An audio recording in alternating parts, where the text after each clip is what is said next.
Assalamualaikum warahmatullahi wabarakatuh. Selamat datang di kuliah psikososiolingvistik. Nanti kalian wajib absen dulu di Google Classroom. Juga ada beberapa hal yang perlu diketahui bahwa perkuliahan di semester ini memang melalui online ya atau daring. Lalu kalian juga harus mengetahui apa ya, profil dari mata kuliah psikososiolingvistik sendiri. Nah, diawali dari perkenalan. Jadi nama saya Muhammad Baikun Isbahi, seperti apa yang ada di siakat kalian. Saya orang Jombang, ya, Jawa Timur. Juga saya sudah berapa ya, 2 tahun ini menjadi DLB di Winsa. Kadang saya di Visip, kadang saya di Saintek. Nah, untuk semester ini saya fokus di FDK ya, di dakwah. Nah, teman-teman semuanya barangkali bisa bertanya-tanya atau meminta materi, salinan materi PPT atau apa dari kakak kelas. Jadi kurang lebih yang akan saya sampaikan adalah sama seperti semester Gasal tahun 2019. Nanti akan perlu banyak apa ya? Karena teman-teman di sini kan anak KPI ya. Anak KPI berarti dia itu memproduksi sesuatu, dia membuat karya. Maka tidak sama dengan eh, prodi-prodi di fakultas lain di mana mata kuliah seperti ini biasanya full membahas tentang teori. Tapi saya akan menyederhanakan mata kuliah ini dengan teori-teori yang akan dibutuhkan oleh anak KP, karena memang dari jurusan sendiri meminta, atau dari tahun lalu ketika memang mata kuliah ini baru diberikan pada semester 5, semester 6, nanti semester 6 nanti akan ketemu saya juga pembahasan mata kuliahnya, yaitu neurolinguistik ya. Ini adalah sebuah kurikulum baru yang harus kalian pelajari. Artinya ada mata kuliah yang memang tidak sama dengan angkatan-angkatan sebelumnya, karena ada perkembangan pembaruan mata kuliah yang memang dibutuhkan di dunia kerja itu ya. Itu baik itu nanti Anda di pertelevisian ya, atau memang Anda menjadi karir public figure seperti MC, seperti apa ya,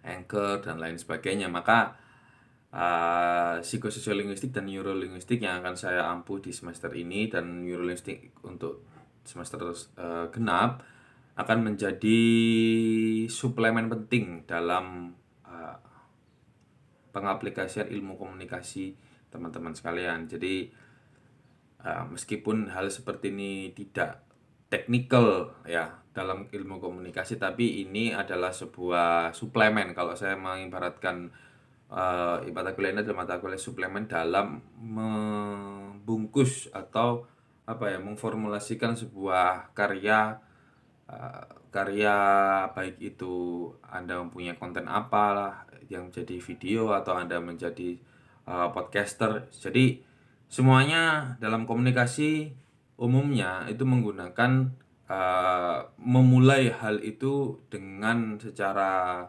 materi. Misalnya ada referensi, ada hal-hal yang perlu diperhatikan. Nah, di situ sebelum itu semua teman-teman wajib menyiapkan hal-hal yang berkaitan dengan psikososiolingvistik itu ya. Oke, tadi saya sebutkan nama saya Muhammad Baikun Isbahi. Kalau teman-teman penasaran ya silakan cari aja di sosmed. Kalau memang nggak ketemu ya sudah. Maka ya, karena saya juga nggak begitu, sudah 2 tahun 3 tahun udah nggak begitu concern dengan, atau nggak begitu ingin membuat status di medsos ya, baik itu Instagram, Facebook, atau Twitter, karena saya malas ya. Akhirnya hanya jadi silent reader saja ya, jadi nggak banyak apa ya, ngepost atau komen, malas sekali. Cukup tahu saja ya buat apa capek-capek dan buang-buang waktu kadang-kadang. Kalau saya berpikir sosmed itu buang waktu ya. Kalau Anda masih sangat suka bikin story dengan filter-filter ya that's okay lah itu, karena at your age tuh yang seperti itu ya, sudah ingin menunjukkan ini saya lagi ngopi di sini gitu ya. Oke, that's fine ya. Oke, terus saya tidak seperti dosen-dosen pada umumnya ya, karena style saya seperti ini. Saya tidak berbackground pondok ya, nun sewu. Bukan berarti saya tidak suka pondok, enggak. Artinya saya tidak seperti apa ya, dugaan atau apa ya, biasanya orang-orang dosen di Uinsa itu kan alumni Uinsa sendiri, tapi saya bukan alumni Uinsa. Saya S1 saya di UNESA, S2 saya di UNES Semarang ya. Saya mengambil penjurusan bahasa, terutama spesifikasi saya itu sastra dan pendidikan bahasa Inggris. Jadi memang fokus saya di bahasa. Nah, linguistik itu memang terdapat pembahasannya di bahasa, baik itu sastranya maupun pendidikan sastranya ya. Jadi sama saja, artinya bisa dikombinasikan dan bisa disarikan untuk pengaplikasian di berbagai bidang. Baik itu saya ngajar di mana? FISIP pernah, saya ngajar di apa itu? Saintek tadi saya katakan ya, seperti itu. Jadi pengaplikasian bahasa itu yang lebih dibutuhkan, bukan pengajaran bahasa itu sendiri, tapi pengaplikasian bahasa itu lebih dibutuhkan di berbagai bidang, karena memang kampus kalian sedang dalam proses pengembangan arah yang lebih matang dalam bentuk status universitas gitu, karena sebelumnya kan Institut Agama Islam. Nah, kurang lebih itu ya, tidak perlu banyak panjang lebar, materi sudah saya sampaikan di Google Classroom ya. Juga kalian hanya perlu untuk tertib ya. Bagi saya Anda harus tertib absen, tertib tugas gitu. Kalau Anda ingin mau nyapa tuh enak lah, saya mau Anda mau nyapa saya akan pasti berikan. Artinya misalnya UTS-nya pilihan ganda, that's okay, saya bisa. Misalnya pilihan gandanya yang gini-gini Pak, iya. Saya pengalaman semester sebelumnya pasti saya akan memudahkan mahasiswa ya.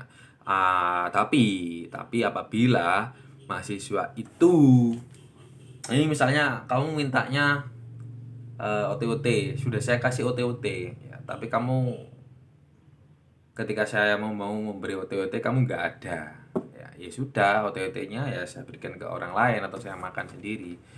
Apa yang kamu minta ya, misalnya Pak ujiannya begini Pak, tugasnya jam berat, saya bisa memenuhi itu. Tapi apabila apa yang sudah kamu minta kamu tidak mampu melaksanakan, ya saya langsung bisa. Contoh, misalnya waktu UAS atau waktu UTS kelewatan, karena waktu kemarin itu kan ada kakak kelas yang ketiduran lah, ada yang kelewatan lah, ada yang alasannya koneksinya begini gitu ya. Saya nggak mau tahu alasan itu, artinya nggak mau tahu itu karena dari awal saya tidak arogan, kan dari awal saya sudah meminta apa maunya dan saya sudah mempermudah gitu. Contoh tahun lalu itu saya udah kasih kisi-kisi, saya sudah kasih begini masih aja telat, masih aja banyak alasan, ya sudah saya kan nggak banyak omong gitu. Saya nggak mau rame, saya nggak suka rame-rame, saya juga nggak suka banyak pertentangan sampai ke kaprodit, ke dekan dan lain sebagainya, nggak usah gitu. Kalau memang Anda itu seorang yang dewasa, seorang yang memang bukan anak-anak lagi, bukan seorang yang apa ya, seorang yang sangat matang dalam kedewasaan, dalam kuliah ya, bukan dalam kehidupan, dalam kuliah ya, Anda tidak perlu seperti itu. Cukup Anda selesaikan dengan saya. Kalau memang Anda tidak puas dengan saya, tidak selesai dengan saya, misalnya kurang begini kurang begitu, ya silakan Anda menempuh jalur yang mempermalukan Anda sendiri, misalnya protes ke Kapolri dan lain sebagainya. Jadi, karena itu hal seperti itu percuma, karena semua, apalagi sekarang online, semua aktivitas online kita, baik itu kuliah, tugas, absensi semua ter-record dengan baik di sistem. Jadi Anda nggak bisa macam-macam gitu ya. Keinginan saya di awal ketika awal kuliah itu saya menginginkan bahwa semua anak saya absensi full 16 pertemuan gitu. Tapi ternyata dari kesepakatan fakultas hal seperti itu tidak diizinkan. Meskipun karena begini ya, kamu ngerti lah bahwa di Google Classroom ketika kamu masuk dalam sebuah room, Google Classroom ya, ada kode kelas di situ ya semuanya akan terregistrasi. Tapi ternyata tidak diinginkan hal seperti itu. Anda tetap harus absen. Maka nanti saya absensinya misalnya yang kelas pagi jam 7.45 ya nanti jam 8 akan saya tutup form Google Formnya untuk absensi. Sama juga di kelas siang juga akan seperti itu, 15 menit sesuai jadwal akan saya tutup.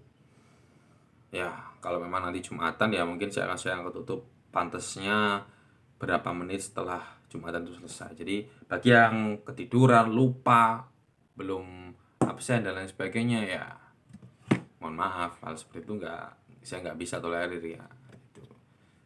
Jadi semuanya sudah jelas, clear, hal-hal kecil tolong tidak dipermasalahkan. Artinya, Pak saya belum absen begini ya, Anda harus you need to be live. Artinya harus benar-benar aware juga, nggak bisa nggak bisanya sekedar rebahan atau santai-santai gitu. Bahwa memang kenyataannya kita nggak ada bertatap muka, yes. Cuman kelonggaran waktu yang lebih itu tidak bisa menjadikan alasan bahwa Anda lupa segalanya, you miss everything, nggak bisa gitu. Misalnya ada kuliah yang, waduh saya lupa masuk gitu, karena nggak bisa. Kalau saya pribadi sendiri sih, saya anggap Anda semua masuk semua, karena ini permintaan sistem ya saya nggak bisa melakukan itu. Karena semuanya harus terrecord dengan terabsensi dengan baik dan jelas. Bahkan saya pun juga harus mengaktifkan, saya juga harus cek log dan mengaktifkan location saya di HP saya untuk terrecord dengan baik di sistem absensi dosen gitu, sehingga semuanya clear jelas gitu. Kalau ada yang ditanyakan, oh ya yang pasti mata kuliah ini akan membahas tentang bagaimana kita berpikir ketika ingin menyampaikan sesuatu, terutama dalam membuat konten dan berkomunikasi pada orang lain, dan juga kita harus mengetahui faktor tadi yang berpikir tadi, kita harus ngerti psikologi dan sosiologi setiap keadaan, setiap orang, setiap tempat, ya setiap waktu. Jadi ada 4, ada waktu, ada tempat, ya ada orangnya, ya ada orang, waktu, tempat, keadaan. Ya kita harus benar-benar menyesuaikan itu. Kita nggak bisa asal ngomong sak ngedap ya di tempat-tempat yang memang kita harus menyesuaikan omongan kita. Kecuali nang warkop los gak masalah gitu. Jadi komunikasi ini, apalagi Anda ini seorang orang panggung ya, kalau saya mengatakan baik anak jurnalistik atau anak public speaking itu sebenarnya orang panggung. Kenapa? Karena Anda tidak main di backstage. Nantinya Anda dibentuk tidak menjadi orang di belakang panggung, tapi Anda di depan panggung, di panggung sendiri, jadi orang panggung. Dimana Anda sendiri minimal mempunyai aktualisasi diri baik di sosial media ataupun punya di blog atau punya YouTube. Itu sebuah keniscayaan atau hal yang wajar gitu, karena Anda ada anak komunikasi, Anda bukan anak biologi, anak kimia, anak lab, bukan.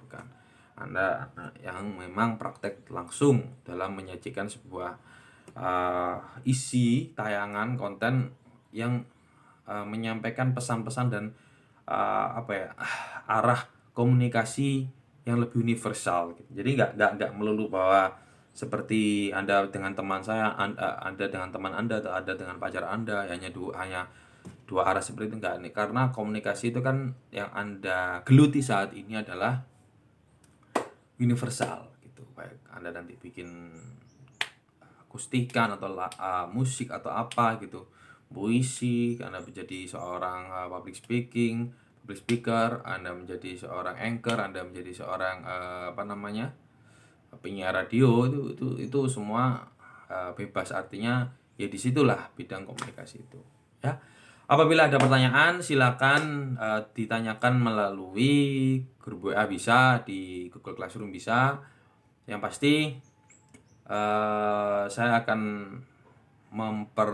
menyederhanakan materi untuk karya-karya Anda, tugas-tugas Anda. Jadi 1-2 materi karya, 1-2 materi karya, UTS karya, UAS karya gitu. Jadi ini benar-benar tidak ada yang namanya teori. Artinya ujian tugas teori tidak ada. Ini ujian dan tugasnya benar-benar berdasarkan karya yang memang saya arahkan, saya bentuk sesuai dengan teori-teori yang ada gitu. Jadi kita benar-benar langsung aplikasi, langsung praktek gitu. Tidak banyak tidak banyak teori dan yang bulat-bulat gitu. Kalau memang kalau teori yang akan kita jadi fokus kan ini bahaya. Karena apa? Karena teorinya dalam dan rumit. Maka itu hanya untuk anak bahasa ya. Karena memang kita mata kuliah ini sebenarnya fokusnya ke bahasa. Jadi bahasa baik produk tulisan, produk perkataan, itu fokusnya ke situ, dua, tulisan dan perkataan, conversation sama writing. Jadi itu seperti itu sebenarnya, tapi karena ini digunakan untuk kebutuhan anak komunikasi maka akan saya sederhanakan. Oke, begitu dulu ya, baik kelas pagi atau kelas siang. Jadi kalau memang ada pertanyaan silakan di Google Classroom atau di grup WA. Terus nanti akan saya upload PPT-nya. Saya akan untuk materi minggu 1 dan minggu 2 kita, dan hal-hal yang memang nanti perlu saya sampaikan akan segera saya sampaikan, karena saya terus terang saya nyambi banyak kelas ya, baik enggak, karena saya nggak hanya ngajar di Winsa saja gitu. Oke ya, kalau perlu